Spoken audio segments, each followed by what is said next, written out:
Okay, so just as a little background, I used to work for this company, Lehman Brothers, and we had a magnificent bankruptcy a few years ago, which almost managed to take the whole world down, but it didn't manage to take my life down. I kind of had a good reason to reinvent myself, and I really liked my job working with interesting companies, but I didn't like to work for boring big banks.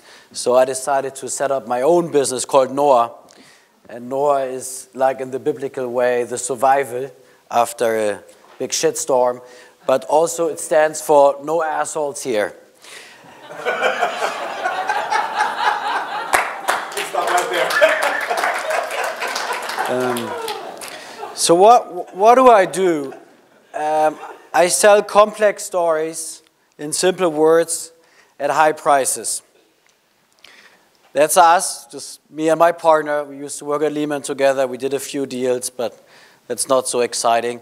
Probably more exciting for you is our recent deal, which happened in Israel. We sold the Israel classified business to, believe it or not, a German publisher, Axel Springer, which was not a peace project, but it was actually a wonderful experience, and we had probably around 30 or 40 people interested, and at the end we had like 4 or 5 parties standing. Why do I tell you that? Because I want you to know that classified is probably the most desired segment on the internet. So if you talk to either investors or strategic buyers, classifieds is the holy grail of what everybody wants. Just to give you some data, so we sold this company for $230 million. They did last year less than $10 million of profits. They have 50% EBITDA margins. They're growing like 20, 30%. So for that, I think we did a good job, and Axel Springer was quite generous. We're also doing a conference, by the way. So I realized quite quickly that bankers are not really liked, but conferences are usually what people do like a lot. So I thought, let's camouflage my existence and run a conference, which is an internet conference in London. It happens once a year, and we grew our audience quite nicely.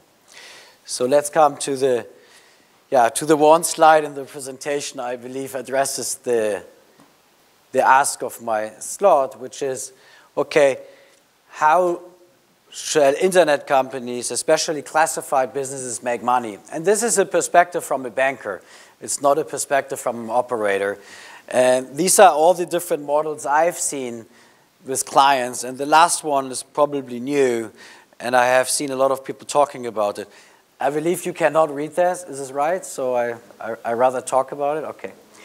So when we see classified businesses, the easiest monetization is Google AdSense. And Google AdSense used to be these ugly ads, which, as we know from Andy, nobody clicks on. But Google AdSense, or Google now DoubleClick, the display network, changed quite a lot. So we have been working with a lot of companies who use Google to monetize quickly. And surprise, surprise, out of the 50 or even 100 ad networks out there, Google still gives a lot of value. And we benchmarked their CPM rates or CPC rates across the industry, and they're still, in many cases, the highest. And how do they do that? They do it by serving contextual display ads. So Google AdSense or Google Display, served through the same ad server, is a quite reliable, yet not huge, but easy to implement monetization. The next one is display, and remember, Google also sells display, but display advertising is probably the next interesting monetization in terms of revenue per user, RPM, which when you say, show me the money, that's how we would benchmark the ability of any website to monetize. So we would take their revenues and their users, and we calculate an RPM, revenue per 1,000 users, which gives you an idea on how well a site monetized. So display advertising, you can have in-house or you can have an agency mandated for it to sell your ads. Yad Stein in Israel, which is like the classified leader, they have like probably 90% market share of originated real estate or auto transactions in the whole country. So they are by far the market leader. Interestingly, they generate 50% of their revenues in display. And these are usually real estate developers who take big ads. So although display, as we know from the click-through rates, is not that sexy anymore, in some instances, like for Yad Stein in Israel, it works quite well. And big developers take big display ads on the side, and people do actually click on it. Why? Because it's relevant. So if you're lazy and you have some traffic, go for Google. If you have a good audience and you have targeted users who are looking for very specific content, you can use display advertising quite effectively. I think that some CPM rates these days go up to $100, especially in the financial world. So it's worthwhile checking it. The next model we see is listings, which is a paid-for inclusion model. So advertisers pay to be included in a result, sometimes ranked on top, sometimes highlighted, and there's always, I would say, a very interesting question. How do you maximize your revenues by not harming the user experience? So you don't want to have, and by the way, that there was a bit of a problem in Israel because they sold these premium listings. And they were orange. They looked really ugly. Yeah? So at some stage, when you do a search for a popular area in Tel Aviv for real estate, your entire page was orange. It kind of didn't make any sense for anyone, not for the advertiser, and the users were complaining. So you have to really adjust to keep listings, the ones which are paid for, exclusive, and don't scatter the whole page. So leave value for the user and make it enjoyable to search for an auto or for real estate. So the whole listing model is quite delicate and has to be very sensitive in terms of how you price it and how you sell it. There's automated sales versus sales force or telesales. So you have sometimes feet on the ground who visit the bigger ones, but telesales usually complements with it. And we believe a lot in an automated booking platform where people can go on and actually buy their premium listings without you ever visiting them. And then you can visit or call them to upsell. The next model is the CPC model, which you probably know from Google. When somebody advertises on Google and you click on it, Google makes money, whatever, between 20 cents and $5. It's kind of classic.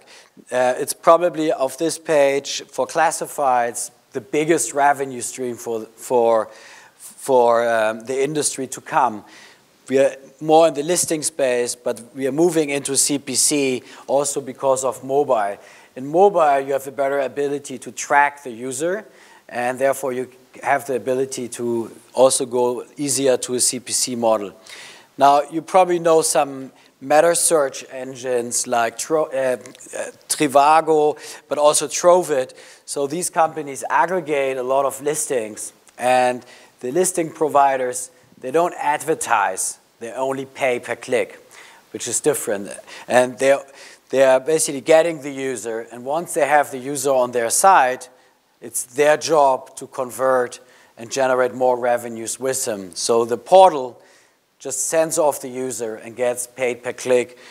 And Trivago is an interesting company. I don't know if you have heard of them. They got acquired by Expedia last year for over $1 billion. Actually, we worked on that deal.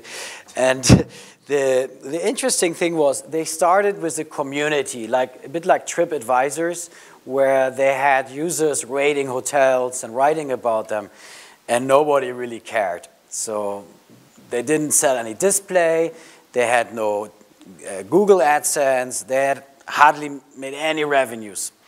So eventually they said, oh, let's just start over.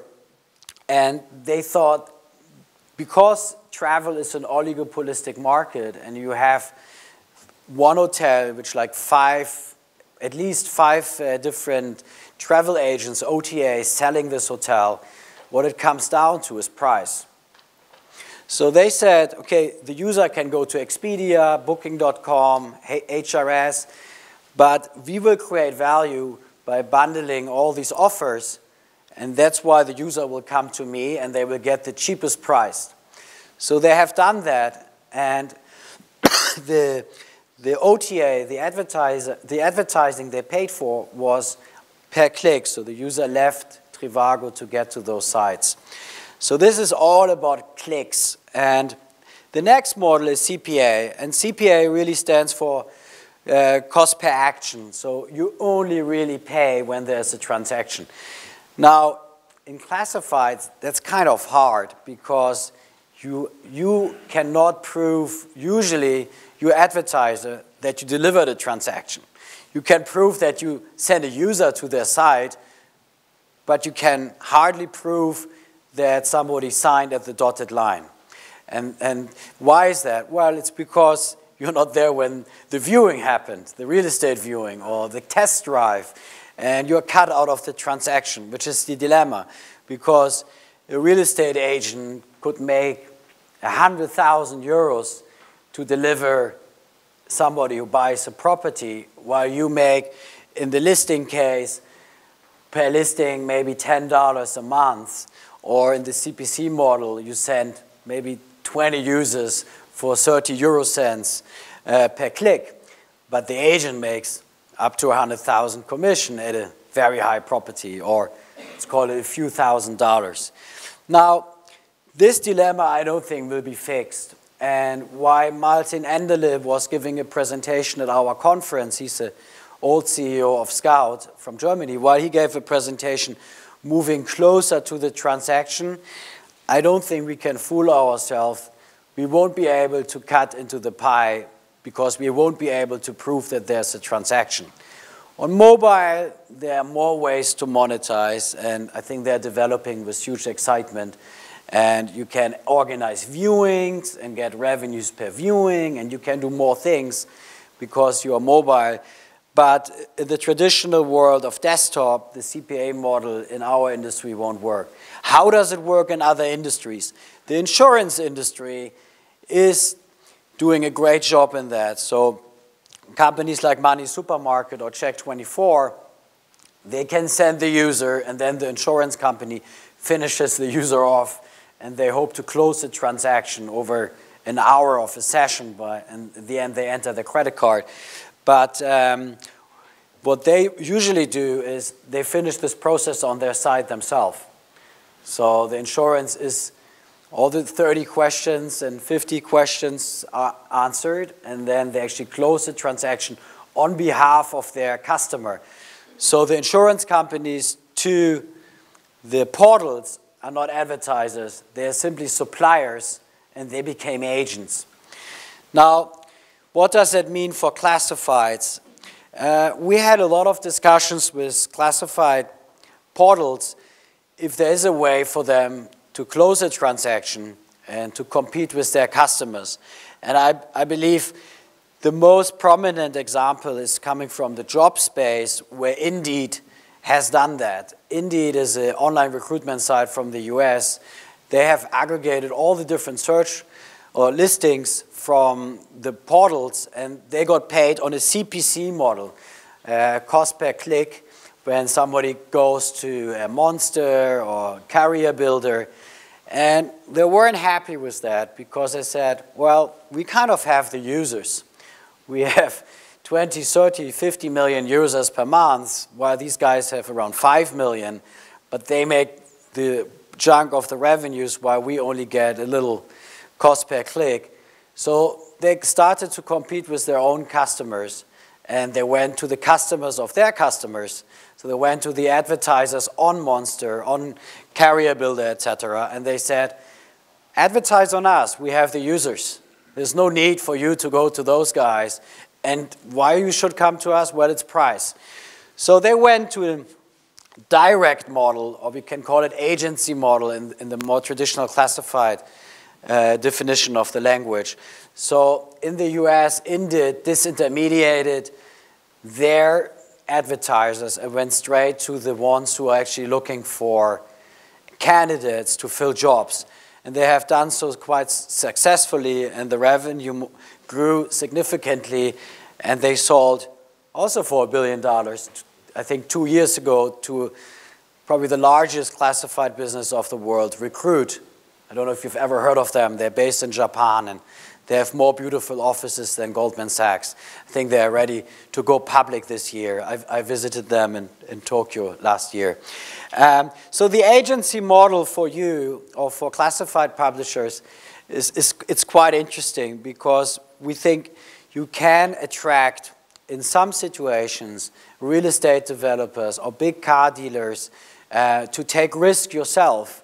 Why can you do that? Because you know what is the right price to set for a house or an apartment or for a car by having the data, and then you can make a bet. I will sell your house, your apartment, within the next 6 weeks. And I will take not 4% or 3% commission, I will take only 0.5% commission. So you tip your foot into the water and test and play around with it a little bit. And there are two additional thoughts. One is, because you own the site, you can decide how much advertising or how much airtime or real estate you will give to this specific ad, where you know you make $4,000 when it goes through, while $10 for the listing. So you can manipulate your own success. And second, we do not recommend the agency model unless you are a market leader in your niche or in your country, because if you're not, you play a very difficult, dangerous game, because you get in trouble with your advertisers. And it's not worth troubling your advertisers when you don't have a strong position, because then they go naturally to your competitors. We think there's a lot going to come in the last field of monetization, and we are excited to see the first models. There are new entrants coming into this, like in the US, but I think the safer way is to probably stay in the other 5 segments. Why the CPA is hard, CPC is interesting and is probably a good alternative to listings, because just getting a paid-for inclusion model is probably not leverageable, because we are now at a stage where classified sites have been around for 15 years, so the audience will grow, but it's not growing as much as it used to, so you need to find ways to grow the dollars and not just the users. So that's the way how a banker sees monetization on classifieds. When you talk about monetization and you talk about revenues, you always need to talk about traffic. And what you see here is the number of direct visits. In this year, we picked January 2014, and we care about direct visits a lot, because SEO in the financial world is not valued. Nobody cares about SEO traffic, because they think that they're coming to your site just because they were looking for something at that moment. You are not a site they will come back to if you get an SEO user. So what, from a valuation point of view, which comes before the selling, but from a valuation point of view, the direct visitor, the direct user, is the only thing which matters. And the reason we got such a high price for the Israel deal was they had 80% of the traffic direct, more or less, and that matters. Now here you have some names, and I'm sure the presentation will be made available. By the way, if you look for good traffic sources, I think Andy shared with us a very interesting tool, which was Google Trends, which is searching for concepts, keywords. But if you want to have the domain name audience measurement, which is free and awesome, there's this company called similarweb.com, which gives, 95% of the cases super reliable data. There are some outliers, but SimilarWeb is the only source where you really get data. I mean, there's Alexa, and then there are all these things you pay for, ComScore and Net Ratings. I don't know if they still exist. But SimilarWeb is the source to use and play around with it. It's soon also having mobile data. You can also get keywords there. We are big fans of them, as you can see. So the orange bit, by the way, is direct to site, and the yellow or greenish is mailings. So mailings still work in classifieds quite a lot, and especially the aggregators are using it. Trovit, JobRapido are aggregators, but don't underestimate email. By the way, email is the only marketing we do for our conference, and it works quite well. So not all traffic is created equal. Here you see another benchmark of where traffic is coming from for some famous publishers, and we put in the averages. So when you, in average, underperform or overperform, maybe you should look into the one or the other source and balance your traffic sources. And they're the ones who don't do offline advertising on the left. Some recently started, like Verivox and Zoopla, and then there are the heavy advertisers on the right who do TV advertising. And with TV advertising, you get your direct traffic up, but it's only relevant for really large companies. We like numbers as bankers, so here you have some valuation data. And I said at the beginning that classifieds is the most attractive segment on the internet. You can also see this in valuation data. So you have 20 times to 20 or 30 times EBITDA valuations, EBIT meaning profits. Here you see some classified deals. The 20 to 30 times is also in here. You saw a big deal in Germany. The Scout, private equity bought that.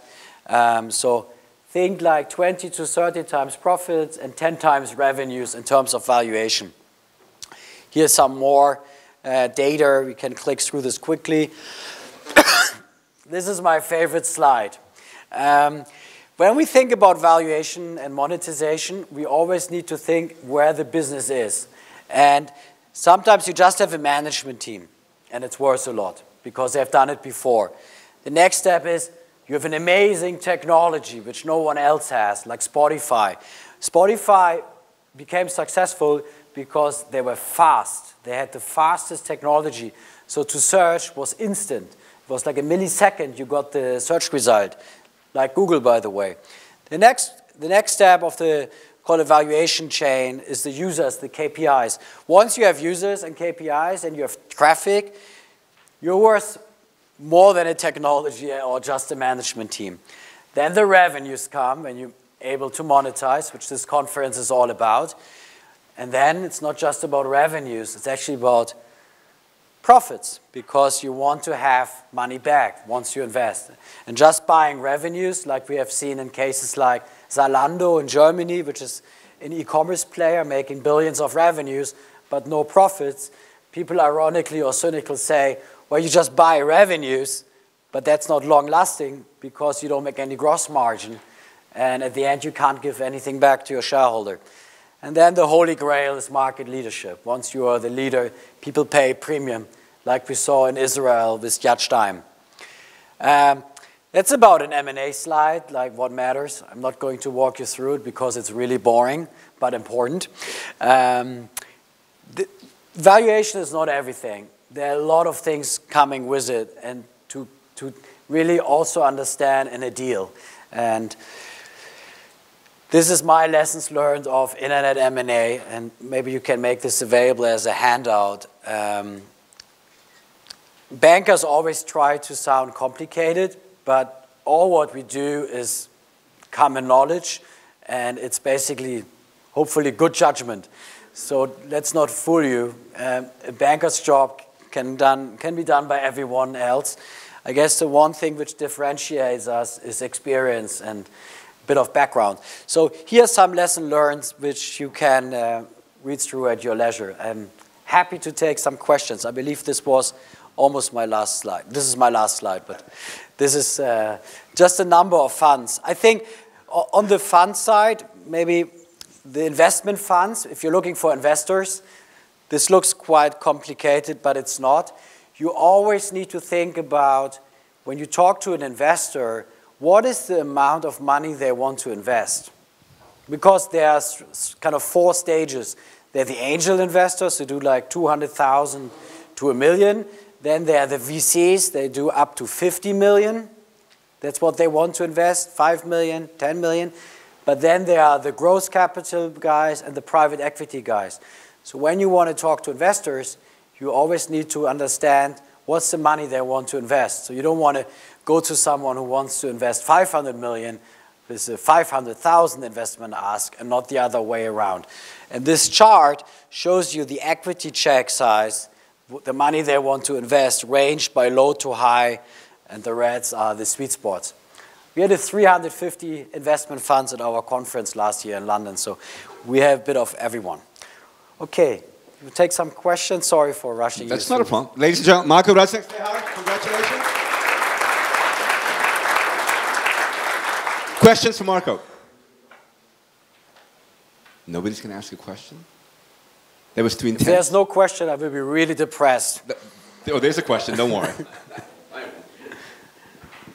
How do you look for prospects? Where do you find more classified businesses like ours? Yeah, this is a very quick answer. SimilarWeb.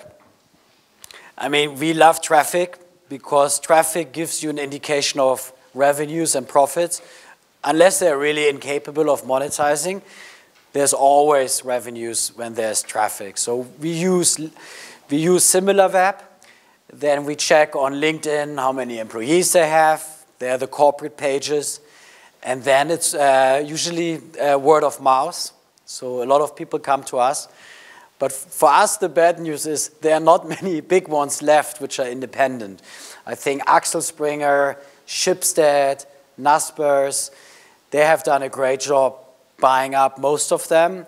And it's kind of funny. If you look at M&A, we know all these big studies and surveys that M&A doesn't work. Once a company is bought, they destroy it. Most famous example, Time Warner buying AOL and they killed the company. Or IAC, who was it? Murdoch buying MySpace, yeah, killed the company. In classifieds, I cannot think of one single deal where the acquisition has not worked. Look at eBay buying Marktplaats in Holland, or, I mean, every deal worked. And it's a testimony of the strengths of classifieds. Classifieds is the best of the best in internet. It's better than e-commerce. Advertising sucks anyway because they're opportunistic and running around. But classifieds, you have the many-to-many marketplace. It works. So the way we find the few ones which are left are SimilarWeb and word of mouth. Burak? Hi. Some of us are pure online players like Sahibin, and we have quite a few players coming from the print background and now having both online and print together. What is your view in terms of M&A on print and plus online? It's a great question. How much time I have to answer? So we have a lot of clients we work with who switched off paper, and the one I know best is Auto Trader in the UK, the Trader Media Group. I think they still have it. It makes 5% of their revenues. But the question when you switch off paper and how you switch off paper is a very operational question, which I'm probably not the best person to answer. I can just tell you one thing. I have seen people doing it, and they have been doing it very successfully. For example, once you switched off the paper, the print, you do not have any corporate conflicts of interest anymore. Yeah, you may lose some revenues and you may risk the whole thing, but it plays out in the long term. In Israel, by the way, the Yellow Page company, Golden Pages, they switched off paper last year, and now their revenues online grow 20%. They only used to grow 5% because they always had kind of this conflict of interest. When should you switch it off? I have seen people doing it when they had 60% of the revenues coming from print, so 40% of online. I think as soon as you have like a third of your revenues online, and online is highly profitable, while print isn't, you can switch it off already. I don't think people should be scared, because one thing is for sure, in order to win the online battle, you need focus. And you cannot focus when you have two things to look after. But then there are sometimes even synergies between online and offline. So when you drive online traffic through your print publications, probably not wise to switch off.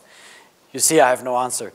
I can give you one interesting example of online and offline synergies. You probably have heard of the mail order company Otto. It's a German business. It's the largest mail order group of the world. So they're always claiming to be the second largest global e-commerce business. I think they don't take Alibaba into account, but they only look at Amazon in the West. So they do like 8 billion of revenues online in e-commerce. The problem is they have not switched off print, so they still spend $5 billion a year on printing catalogs. So they said, we're an online business, and they were testing it. In one village in Germany, they switched off the catalog, and they only went with the online offering, and they lost 80% of the online revenues. Why? Because the people in the household, they use the catalog to research products. And the husband is making like crosses or puts a list together and gives it to the wife and say, here, order this. Or the wife says to her husband, order this. So the online is supported by the catalog. So they couldn't switch it off. It's a big problem for them. So you want to make sure before you switch off print that you don't risk everything and lose everything. But in general, we see a lot of people successfully migrating online, and it's probably the way to go, the future. Ladies and gentlemen, say thank you to Marco. Well done.